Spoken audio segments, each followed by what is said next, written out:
Fala galera gremista, tudo certo? Aqui Wagner Romero falando de Grêmio nada mais para falar sobre a vitória do Grêmio nessa estreia do Campeonato Brasileiro, vitória de 1-0 contra o Santos, jogando lá no Alfredo Jaconi, gol de João Pedro. Grêmio que jogou lá por uma punição ainda da Série B ano passado, uma briga de torcidas, hein, quando no jogo Grêmio e Cruzeiro na Arena. Primeiro pedir desculpas se vocês ouvirem alguns latidos aí, que meus cachorros estão enlouquecidos na frente da minha casa, latindo para outros cachorros, né? Então é uma maravilha isso, bem na hora de gravar o vídeo. Tá certo? Então falando sobre o jogo, o Grêmio vem com muitas dificuldades físicas, muitos desfalques, né? Muitos jogadores lesionados, e cada jogo que passa o Grêmio vai perdendo jogador, perdeu mais um jogador nesse jogo, a gente vai falar durante o vídeo. Tem também outros problemas surgindo no time, como surgiu nesse jogo aí, a gente vai falar disso também. Dadas as dificuldades de montar o time, hoje fica difícil criticar o Renato. Eu não sou o maior fã do Renato, como todo mundo sabe, como treinador, né, mas tá bem difícil para ele armar o time. Ele mandou o time a campo com Adriel, João Pedro, Bruno Alves, Kahneman, Diogo Barbosa, Vila Sante, Bitelo recuado, Cristaldo, Vina, Zinho e Soares. Com essa escalação, ele meio que volta ao esquema antigo, onde ele tinha ali um extrema de ofício, no caso o Zinho, né, antes o Ferreira e tal, né, porque quando joga o Bitelo nessa linha de três na frente, os jogadores eles ficam ali mudando de posição o tempo todo. O Grêmio não joga ali com extremos, com ponteiros, e isso foi até o que marcou esse novo esquema do Grêmio. Né? No jogo em si, um jogo bem difícil, como já era se esperar pelos desfalques do Grêmio. Né? Mesmo assim, com toda a dificuldade que o Grêmio teve, o Santos teve praticamente uma chance clara de gol, que foi só no segundo tempo, numa cabeçada do Bauerman, onde o Adriel fez uma grande defesa. Tirando isso, as outras oportunidades foram todas do nosso Grêmio. Primeiro tempo, como eu falei, o jogo começou disputado, o Santos até começou jogando bem, marcando em cima a saída de bola do Grêmio, que é uma saída de bola problemática, né? Por mais que o Adriel seja muito elogiado pelo jogo com os pés, ele ainda não teve uma taxa de acertos tão grande assim, e a gente tem ali em Bruno Alves e Kahneman uma dupla de zaga que não é uma dupla exatamente técnica para sair jogando, né? E quando pega um time que marca em cima, o Grêmio tem claras dificuldades. O Santos não conseguiu manter essa marcação em cima por muito tempo, né? Tava ali fazendo uma marcação mista, às vezes apertava lá na frente, às vezes esperava mais no meio de campo, e quando o Santos esperava um pouco mais no meio de campo, vinha aí um defeito do Grêmio nesse jogo de ontem, que é a troca de passes muito lenta, muito previsível, e aí tornando fácil a marcação por parte da equipe paulista. Né? Mesmo assim, o Grêmio foi aos poucos se impondo no jogo. Teve momentos ali no primeiro tempo que o Grêmio realmente pressionou o Santos, principalmente quando conseguiu apertar a saída de bola. Teve uma chance no início do jogo com o Cristaldo, que chutou, e o João Paulo fez uma grande defesa.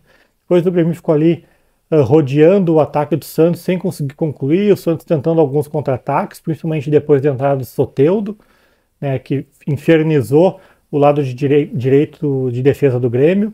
E aí, mais para o finalzinho do primeiro tempo, o Soares abriu uma bola para o Diogo Barbosa, que foi no fundo, cruzou para trás, ninguém concluiu, e a bola veio para o João Pedro, que de bem longe chutou de esquerda, uma chapa no canto inferior do João Paulo, fazendo 1-0 para o Grêmio, num momento importante do jogo, ir para o intervalo vencendo, né, por 1-0.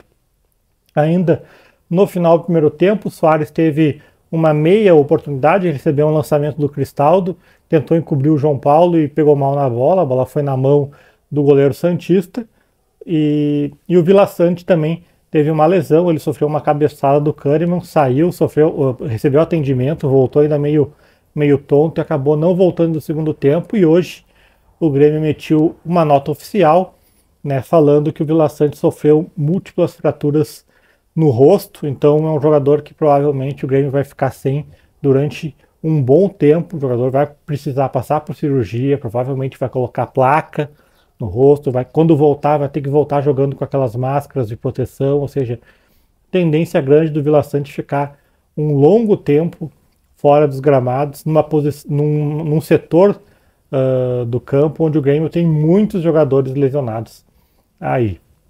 Na volta do intervalo, o Renato escolheu o Darlan para substituir o Vila Sante, e também o João Pedro acabou saindo por dores musculares, né, e entrou aí o Thomas Luciano, que é um jogador da base, né. O Darlan é aquilo que a gente já falou em outros vídeos, é um jogador que já não foi bem antes no Grêmio, foi emprestado para o Juventude, não foi bem no Juventude, não conseguiu jogar no Juventude, foi reserva, né, começou com o titular e perdeu posição. Na Chapecoense ele nem jogou, e agora está de volta ao Grêmio. O Renato pediu para ele ficar, mas é um jogador que cada vez que entra em campo mostra que não tem o nível para jogar em clubes de Série A nesse momento, né. Durante boa parte do seu início de carreira ele foi um cara muito prestigiado, principalmente pela imprensa, né, porque é um cara que sabe dar lançamentos e tal, mas eu acho que o Darlan perdeu aí o fio da meada na carreira e vai ter que seguir a carreira em outro lugar, que não será o Grêmio.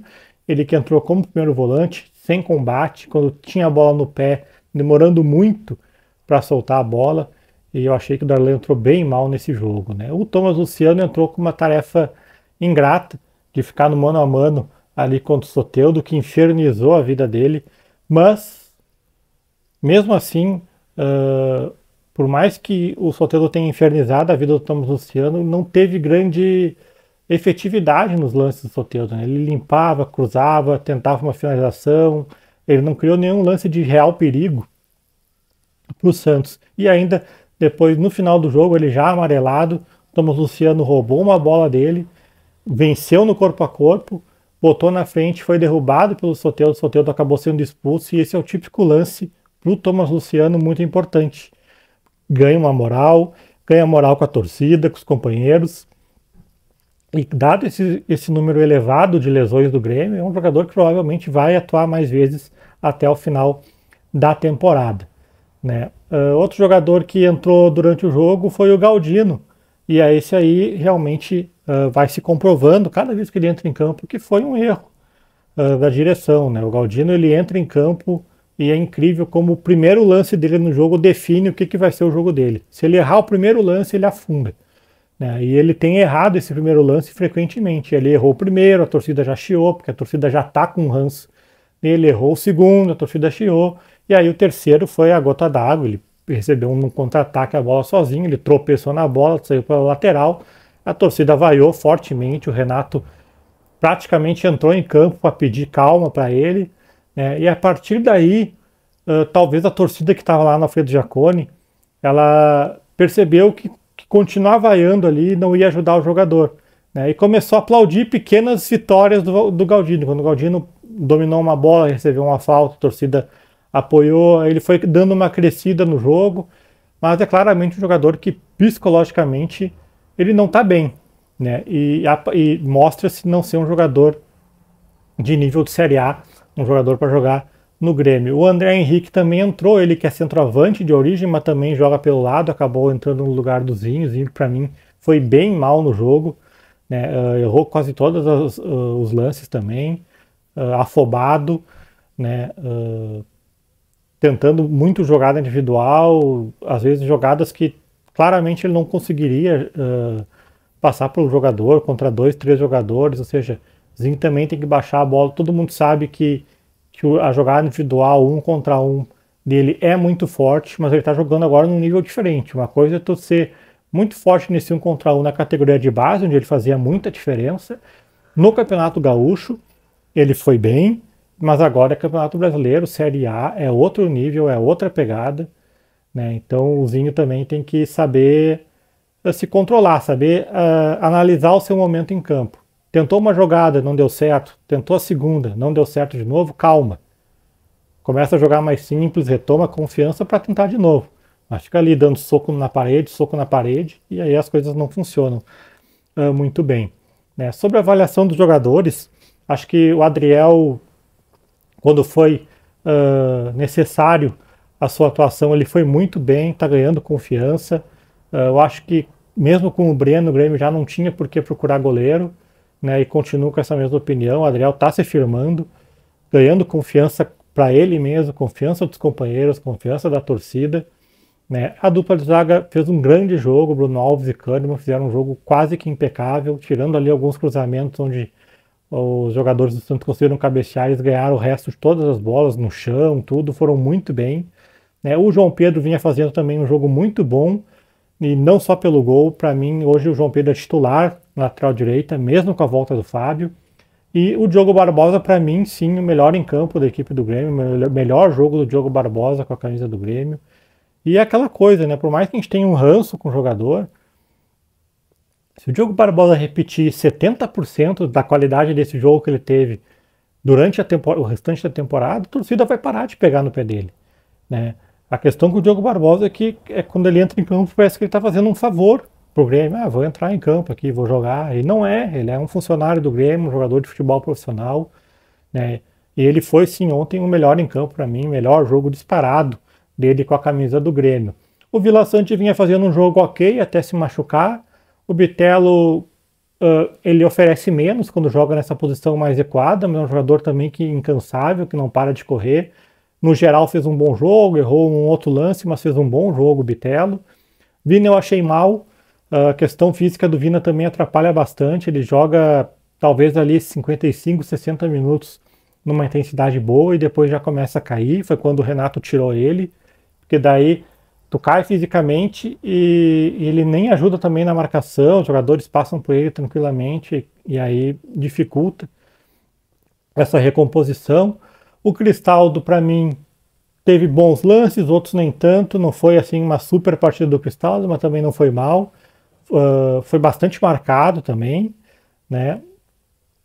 O Zinho, como eu falei, para mim foi mal. E o Soares, no geral, o Soares acabou indo mal, porque ele é um finalizador. E quando ele não faz gol e não dá passe para gol, tu acaba avaliando ele de maneira negativa. Ele participa do primeiro gol, ele que lança a bola para o Diogo Barbosa aí no fundo. Ele tem ali mais 2, 3 chances durante o jogo. O João Paulo faz uma grande defesa num lance dele, né? Mas ele perde o pênalti. E aí vem outra questão que a gente precisa tratar no vídeo, e o Renato precisa conversar isso internamente, como ele mesmo falou, né? O Soares vai seguir batendo os pênaltis. Até agora, os desperdícios de pênaltis do Soares, eles não geraram impacto negativo no resultado de jogo, né? Então não era um jogo que o Grêmio estava perdendo e precisava empatar, ele perdeu um pênalti, né? Na verdade, contra o Ipiranga lá em Erechim, ele perdeu um pênalti, né? E o Grêmio acabou perdendo o jogo depois de virada. Mas enfim, vai ter um momento que isso pode acontecer, né? E ele está obviamente já marcado. Ele é um cara que tem muita personalidade. Provavelmente por ele não vai deixar de bater. Talvez por ele decida dar uma segurada. Mas é algo que tem que ser sim discutido aí internamente, a questão do batedor de pênaltis do Grêmio. Depois ele volta a bater e tá beleza. De repente ele volta a bater num jogo que o jogo já está decidido e sai um pênalti, e voltar a ter confiança nesse quesito específico. E o Natan, que também entrou no jogo e mais uma vez entrou muito bem, mas ainda nota-se nele um déficit físico em relação aos outros jogadores, mas o pouco que ele entrou, ele foi muito bem, quase fez um golaço e deu um lindo passe para o Soares finalizar e o João Paulo fazer uma grande defesa. O Grêmio agora tem a semana toda livre para treinamentos, só volta a jogar no fim de semana contra o Cruzeiro lá em Belo Horizonte, e tendo essa semana livre, espero aí que alguns jogadores possam retornar aos trabalhos, o Renato arrumar o time, né, para a gente ir com um pouquinho mais de força lá para Minas Gerais, porque com tantos desfalques, o Campeonato Brasileiro vai acabar sendo muito mais difícil do que já seria normalmente, tá certo? Obrigado pelos inscritos, passamos dos 200 inscritos, dá o like, compartilha, deixa seu comentário, se inscreva no canal, feito!